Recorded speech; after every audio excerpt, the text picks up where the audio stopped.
깨십 술 남자가 제대로 마시면 아내가 평생 행복합니다.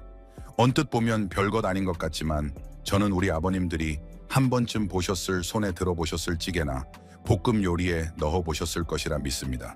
바로 깨십입니다. 푸르스름하고 톡 쏘는 매운 향이 나는 깨십이 나이 든 남자에게 젊은 시절의 활력과 욕구를 되찾아 줄 수 있다니. 제가 이렇게 말하면 많은 분들이 에이 고작 잎사귀 하나로 무슨 대단한 일이 생기겠어 라며 피식 웃으실지도 모르겠습니다. 하지만 제 이야기를 계속 들어보세요. 이건 농담이 아닙니다. 얼마 전 저는 옛 친구인 김민준 아저씨와 차를 마시고 있었습니다. 올해 거의 70세이신데 얼굴이 윤기가 흐르고 혈색이 좋으며 정신이 맑아 보였습니다. 이유를 물어보니 알게 되었습니다. 김민준 아저씨는 1년 넘게 깨십을 담근 술을 꾸준히 마시는 습관을 유지하고 있었습니다.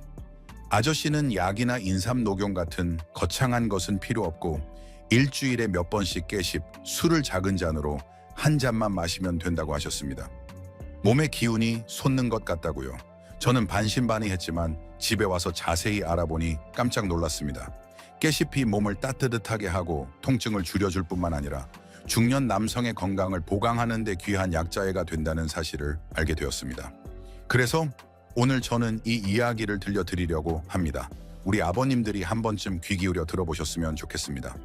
어쩌면 집안에 있는 작은 술 한 병이 세월과 함께 잃어버렸다고 생각했던 행복과 당당함을 지켜줄 수도 있으니까요. 이 영상을 보고 계신 아버님들 지금 몇 시쯤 보시나요? 이 이야기가 좋으셨다면 댓글을 남겨주세요.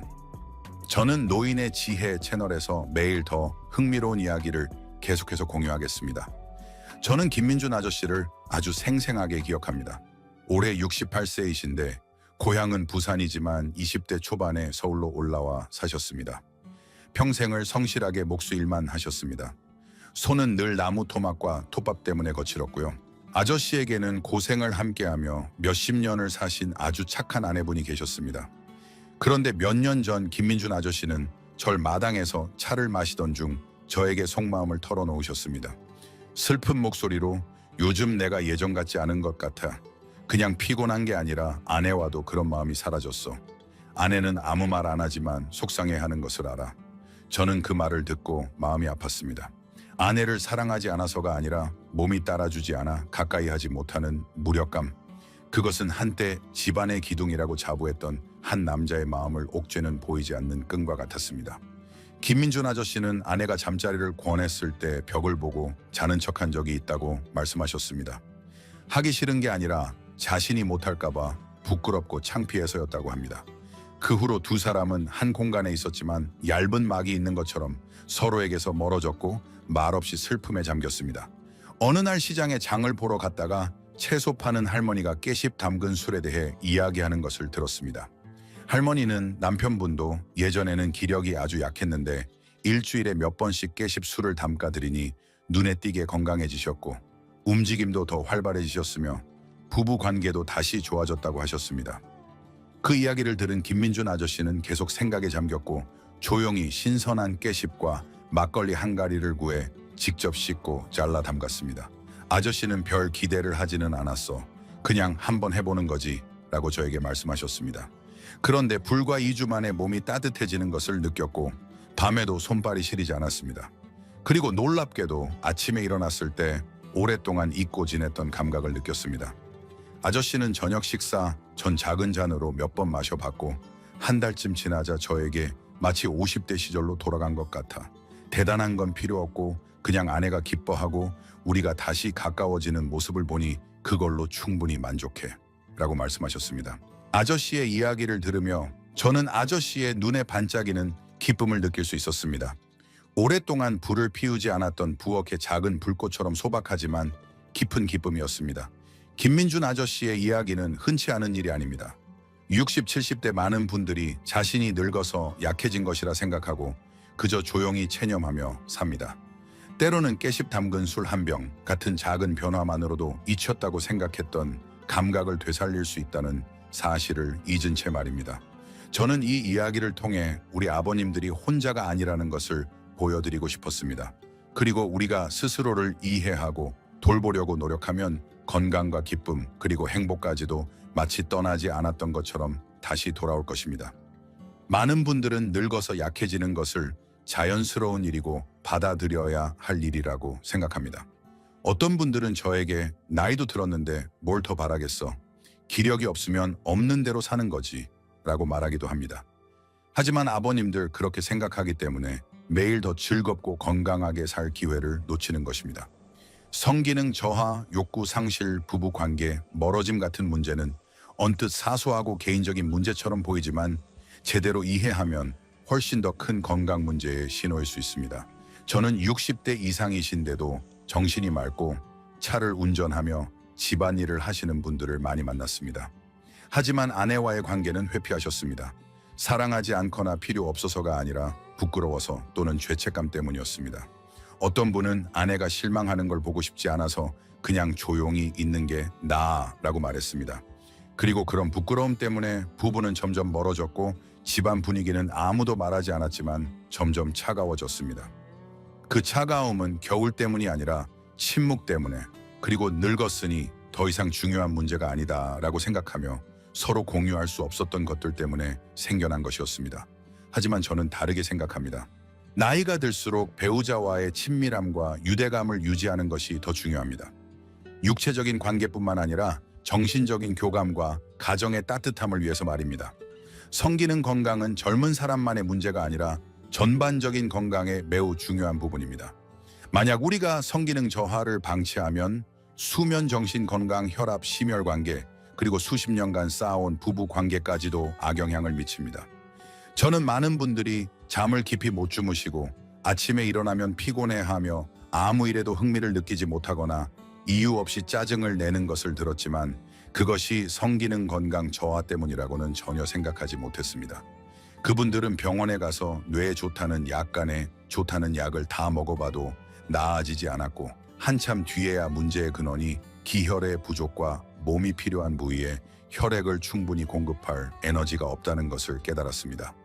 아버님들도 아시다시피 혈액순환이 원활하지 않으면 무엇을 느낄 힘이 있겠으며 가까이 할 힘이 있겠습니까? 그래서 나이 들면 성기능이 약해지는 것을 사소하게 볼 수 없는 것입니다. 이는 삶의 질, 가정의 행복, 그리고 남성 개개인의 자신감에 직접적으로 영향을 미칩니다. 그리고 다행히도 우리는 간단하고 서민적이며 저렴하면서도 효과적인 방법으로 이 문제를 개선할 수 있습니다. 제가 방금 말씀드린 김민준 아저씨처럼 직접 담근 깨십술 한 병 덕분에 아저씨의 삶은 바뀌었습니다. 여기서 중요한 문제는 우리가 병이 있느냐 없느냐가 아니라 문제를 인정하고 개선하려는 용기가 있느냐 없느냐입니다. 만약 우리가 그저 조용히 참고 견디기만 한다면 우리 자신이 노년의 삶의 기쁨을 잃는 첫 번째 사람이 될 것입니다. 많은 아버님들이 저에게 고작 잎사귀 하나로 어떻게 남자의 기력을 회복하고 예전 같은 사랑의 감정을 되찾을 수 있나요? 라고 물어보셨습니다. 언뜻 들으면 믿기 어렵지만 제 이야기를 잘 들어보시면 모든 것에는 다 이유가 있다는 것을 알게 되실 겁니다. 아주 명확하고 이해하기 쉽습니다. 우리 몸을 옛날 등유, 램프에 비유할 수 있습니다. 불이 밝게 타오르려면 등유가 있어야 하고 심지가 깨끗해야 하며 올바른 방법으로 불을 붙여야 합니다. 60, 70대가 되면 그 램프가 예전처럼 밝게 빛나지 않는 것은 당연한 일이지만 등유를 채우고 심지를 잘 다듬어주면 여전히 따뜻한 불꽃을 피울 수 있습니다. 완전히 꺼져버리지는 않는다는 것이죠. 이 경우 깨씹은 우리 몸을 속부터 따뜻하게 해주는 좋은 등유와 같습니다. 한방에서는 깨씹이 약간 매운맛과 따뜻한 성질을 가지고 있어 비장, 위장, 신장에 작용한다고 합니다. 몸을 따뜻하게 하고 속의 냉기를 풀어주는 효능이 있는데 특히 아랫배, 허리, 무릎처럼 차가운 기운이 모이기 쉬운 부위에 효과가 좋습니다. 우리 아버님들도 아시다시피 성기능이 약한 분들은 보통 차가운 기운이 쌓이고 혈액순환이 원활하지 않아 몸이 차고 기력이 약해진 경우가 많습니다. 또한 현대 과학자들에 따르면 깨씹에는 정유 천연 물질, 그리고 정유에 포함된 알칼로이드 탄닌 페놀과 같은 특별한 화합물이 들어있습니다. 이 성분들은 한겸 진통 효과가 있으며 혈액순환을 돕습니다. 특히 이들은 하복부의 순환을 촉진하여 몸이 아내와 가까워지고 싶을 때 필요한 부위로 혈액순환이 더 잘 되도록 돕습니다. 덕분에 약이나 화학 물질 없이도 흥미와 욕구가 자연스럽게 되살아납니다. 저는 전문 용어를 잘 모르지만 쉽게 설명하자면 이렇습니다. 깨씹은 온화한 불씨를 피우는 사람과 같습니다. 흥분제처럼 몸을 뜨겁게 달아오르게 하지 않습니다. 그저 속에서부터 조용히 온기를 피워 올립니다. 몸이 따뜻해지고 혈액순환이 잘 되며 심장이 더 튼튼하게 뛰고 잠이 깊어지면 자연스럽게 활력이 넘치게 됩니다. 그리고 활력이 넘치면 부부 관계는 억지로 노력하거나 힘들이지 않아도 자연스럽고 편안하게 이어집니다. 아버님들 늙은 커피나무도 뿌리를 잘 돌보고 물을 적당히 주고 햇볕을 적절히 가려주면 계절이 되어 향기로운 꽃과 달콤한 열매를 맺을 수 있습니다. 우리 몸도 마찬가지입니다. 나이가 너무 많아 아무것도 할 수 없다고 생각하지 마세요. 올바른 방법을 선택하고 조금만 꾸준히 노력하면 건강을 회복하고 예전의 활력을 되찾는 것은 불가능한 일이 아닙니다. 깨씹은 비록 소박한 것이지만 올바르게 사용하면 가정 전체를 바꿀 수 있습니다. 이것이 제가 오늘 이 이야기를 자세히 들려드리는 이유입니다. 저는 어릴 적 할머니께서 부엌에서 고칠 수 있는 병은 굳이 약국에 가지 마라고 말씀하시던 것이 기억납니다. 옛날에는 가난해서 병원에 가거나 약을 살 형편이 안 되었기 때문에 대부분의 일들을 텃밭의 잎사귀나 나무뿌리 부엌 한 구석에 있는 술 항아리에 의존했습니다. 그런데도 그때 어르신들은 건강하고 즐겁게 사셨습니다. 나중에야 저는 그 소박한 철학을 마음속 깊이 이해하게 되었습니다. 깨씹처럼 부엌에 있는 귀한 것들이 많기 때문입니다. 깨씹은 대부분의 가정에 있는 것이지만 올바르게 사용하면 특히 예전 같지 않은 기력 때문에 걱정하는 아버님들의 건강에 귀한 선물이 될 수 있습니다. 이제 제가 아버님들께 효과적이고 만들기 쉽고 돈도 많이 들지 않는 깨씹 술 만드는 방법을 자세히 알려드리겠습니다. 우선 신선한 깨씹 약 500ml이 필요합니다. 너무 늙지도 너무 어리지도 않은 깨씹을 고르고 찢어지거나 벌레 먹지 않은 온전한 잎이어야 합니다. 깨씹을 사오셔서 흐르는 물에 깨끗이 씻어 먼지와 불순물을 제거한 다음 물기를 완전히 말려주세요. 어떤 분들은 잎을 통째로 넣기도 하고 어떤 분들은 잘게 잘라 넣기도 하는데 둘 다 괜찮습니다. 깨끗하고 물기만 없으면 됩니다. 다음으로 1대1의 쌀로 만든 하얀 술을 준비하세요. 알코올 도수 35, 40도 정도의 전통 방식으로 담근 술이 적당합니다. 너무 독한 술은 피하고 불법으로 만든 술은 간에 해롭고 효과도 떨어지니 사용하지 마세요. 깨씹을 깨끗하고 완전히 마른 유리병에 넣고 깨씹이 잠길 만큼 술을 부어줍니다.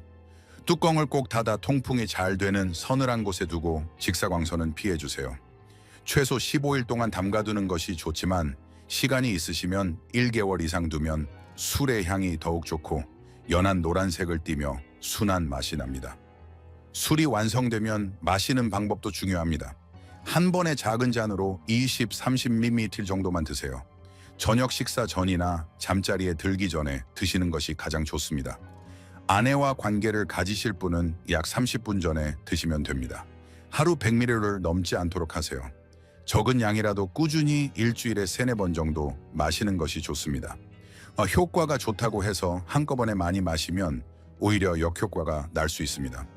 몇 주 동안 꾸준히 마시면 몸이 따뜻해지고 마음이 편안해지며 먹고 자는 것도 좋아지는 것을 느끼실 겁니다.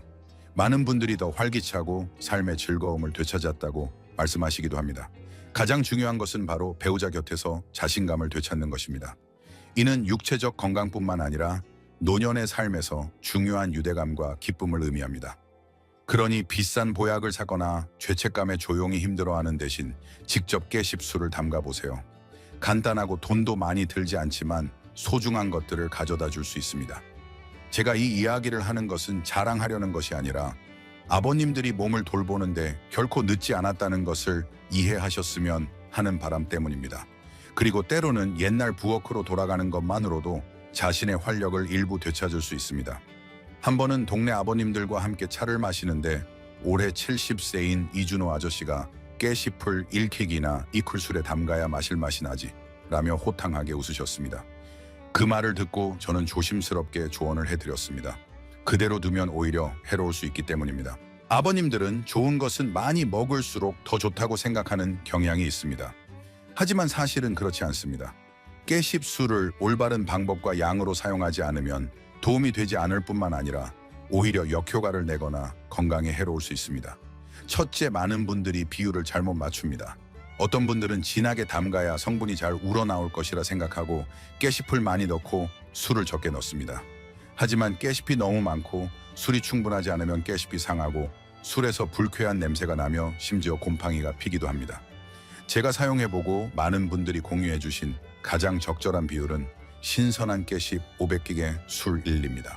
이 비율은 깨씹의 성분을 충분히 우려내면서도 술이 맑고 향기로워지며 탁하거나 이상한 냄새가 나지 않게 해줍니다.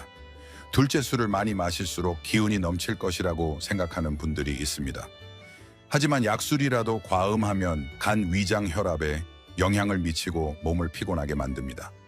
술은 올바른 양으로 마실 때만 좋은 효과를 발휘합니다.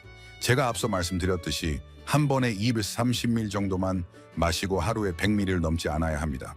어떤 분들은 한 번에 큰 잔으로 반 잔씩 마시고 얼굴이 빨개지고 심장이 빨리 뛰며 밤에 잠을 설치기도 합니다. 다음 날 아침에는 몸이 녹초가 되는데 이게 무슨 이득이 있겠습니까? 약을 복용하면서 약에 대해 모르는 것은 마치 여름에 겨울옷을 입는 것과 같아서 덥고 낭비일 뿐입니다. 셋째, 많은 분들이 깨씹술은 나이 들어 기력이 약해진 사람에게만 필요하고 중년에게는 아직 필요 없다고 생각합니다. 하지만 실제로는 몸의 활력이 떨어지기 시작하는 50대부터 시작하면 효과가 더 높고 나중에 기력이 약해지는 것을 예방할 수 있습니다. 45세 이상인데도 이미 피곤하고 예전 같은 의욕이 없지만 부끄럽거나 아직 나이가 아니라고 생각해서 알아보지 않는 분들이 많습니다. 너무 늦게 시작하면 술이나 약으로도 회복하기가 어렵습니다. 건강 관리는 문제가 생기기 전에 미리 대처하는 것이 중요합니다. 저는 박지훈 아저씨 62세를 만난 적이 있습니다. 3개월 동안 꾸준히 깨씹술을 드시자 얼굴에 혈색이 돌고 잘 드시고 깊이 주무셨습니다. 하지만 아저씨는 방심하고 매일 큰 잔으로 한 잔씩 드셨습니다. 2주 후 아저씨는 속이 메스껍고 울렁거리는 것을 느끼셨고 병원에 가보니 술 때문에 위염에 걸린 것이었습니다. 아저씨는 매우 아쉬워하셨습니다. 분명히 좋아지고 있었는데 조급한 마음 때문에 오히려 역효과가 난 것이었습니다. 내가 진작에 당신 말을 듣고 적당히 마셨더라면 이렇게까지는 안 되었을 텐데 라고 하셨습니다. 그러니 아버님들 깨씹술이 좋은 것이라도 약처럼 사용해야 합니다. 올바른 사람에게 올바른 시기에 올바른 양으로. 해로운 오해들 때문에 귀한 민간요법의 효과를 잃지 마세요. 특히 많을수록 좋다는 식의 소문을 맹목적으로 따르지 마세요. 과한 것은 약이든 음식이든 모두 해가 됩니다. 무엇을 사용하든 그것을 이해하고 철저히 알아보아야 진정으로 건강해질 수 있습니다. 머릿속으로만 건강해지는 것이 아니라요. 저는 늘 아버님들에게 노년에 건강하게 살고 싶다면 병에 걸렸을 때 걱정할 것이 아니라 매일의 식사와 수면을 신경 써야 한다고 말합니다. 어떤 분이 깨씹술은 좋지만 건강을 위해 또 어떤 음식을 먹으면 좋을까요? 라고 물으셨습니다. 대답은 물론이죠. 아주 적극적으로 권장합니다. 입니다. 왜냐하면 술은 작은 부분일 뿐이고 근본은 매일의 식단에 있기 때문입니다.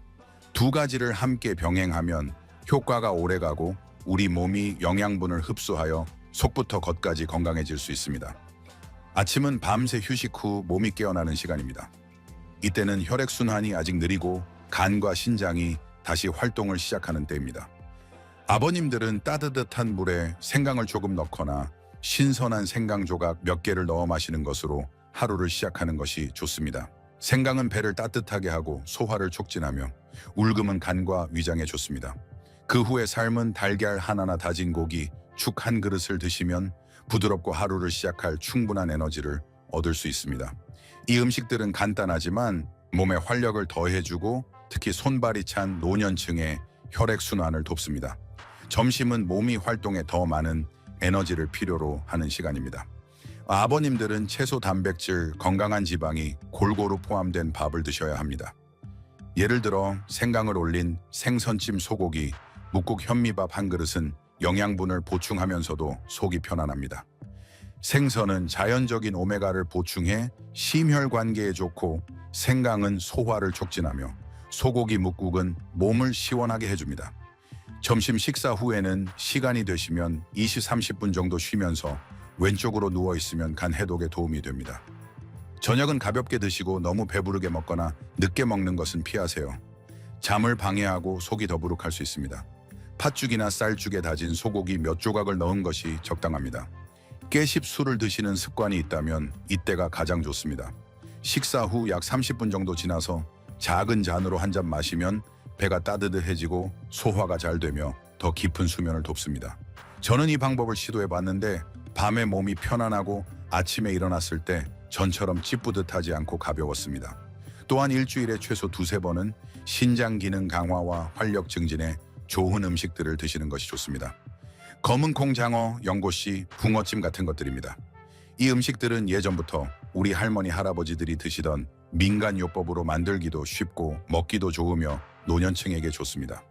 그리고 하루에 최소 1.5리터의 물을 충분히 마시는 것을 잊지 마세요.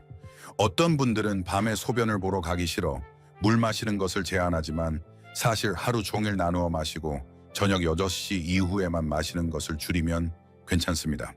약술과 건강한 식단을 이렇게 함께하면 몸이 더 건강해질 뿐만 아니라 정신도 편안해집니다. 깊은 잠을 자고 가정 생활도 더욱 행복해집니다. 조금만 부지런하게 집밥 한 끼 매일의 작은 일들에 관심을 가지면 아버님들의 건강은 눈에 띄게 좋아질 것입니다. 저는 가득 찬 식사와 정성과 이해로 담근 작은 술 한 잔보다 더 귀한 약은 없다고 믿습니다. 아버님들 이 나이가 되시면 많은 분들이 오늘 하루 더 사는 것을 감사하게 생각해야지 라고 말합니다. 하지만 저는 다르게 생각합니다. 저는 살아있는 하루하루를 더 건강하고 즐겁게 제대로 살아야 한다고 생각합니다. 우리는 자식들과 가정을 위해 수많은 세월을 힘들게 일해 왔습니다. 이제는 자신을 좀 더 돌보고 자신을 좀 더 사랑해야 할 때입니다. 그래야 매일 아침 일어났을 때 마음이 가볍고 몸이 피곤하지 않으며 남은 삶에서 즐길 수 있는 것들이 아직 많이 남아있다고 느낄 수 있습니다. 저는 이 영상을 보고 계신 분들 중에 누구에게도 말 못할 피곤함과 죄책감에 조용히 힘들어 하신 분들이 있다는 것을 압니다.